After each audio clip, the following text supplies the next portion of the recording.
Hi everyone, it's Lauren and today I'm going to be reviewing How to Be Both by Ali Smith. If you've seen any of my previous videos, you know that I was so excited to read this book, so I felt like I had to do a wrap-up video to let you know what I thought about it.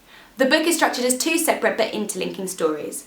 One half is set in the 1460s in Italy and follows the life of a painter there, and the other half is set nowadays and is basically the internal monologue of a young girl called George who has just lost her mother. Although the stories are massively linked, they're not dependent on each other, so they could work as two standalone stories as well.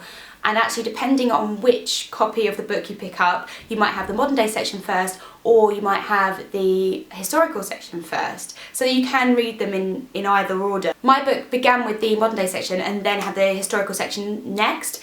And when I was reading it, I was thinking, oh, this is the way it has to be. This is so obvious. If I read it the other way, I wouldn't understand what was going on. But obviously that was just my experience. And anyone reading it in reverse, if you like, surely would have been able to understand it, but would have understood it in a really different way. So I definitely want to reread this book and kind of read it in the opposite way to the way my book is published, and just to get that other side of it and get the other experience. There are so many themes in this book and it's really layered, and I'm sure I didn't notice everything, and even the things that I did notice I won't have time to talk about now. But one of the things I really liked, and the main thing I took away from it, was the fact that the past, the present and the future aren't really linear in the way we understand them. It's all kind of happening at the same time. In George's monologue specifically, she's doing something and she's remembering stuff about the past, and she's also thinking about what she's going to do, and it's written in the way that people think. And that makes it really easy to empathise with the characters, and it makes it really moving when you are talking about grief, because it just seems like such an honest and intelligent representation of the human subconscious and what it is like being in someone else's head. If you've not read any of Ali Smith's previous work, then you might find it a little bit hard to read at first. It is written in very free verse.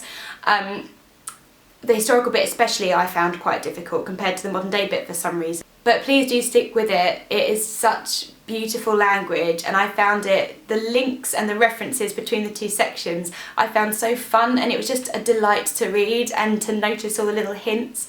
And I just thought it was lovely, and it was so intelligent and clever, and I'm not sounding very intelligent and clever trying to explain it to you. I read it very fast as well, because I really wanted to find out all the links, because it's not written in, you know, this bit first and this bit second. It's written more as a puzzle. I wanted to get through it because I wanted to find out what was happening, and it actually probably could have done with a slower read to just enjoy it more and enjoy the language a little bit more, and I think I will definitely do that on my next time I read it. Overall, I really enjoyed this book. I found the modern day part especially relatable, and I really liked the questions it posed and finding all the links between the sections, and it's really made me think. So I found it to be a really enjoyable read, and I would definitely recommend it, as I'd recommend all of Ali Smith's work really if you've not tried her before. This was written in a very similar vein. I felt it was a very good representation of what her writing style is like. Thanks for watching, and I'll see you in my next video. Bye!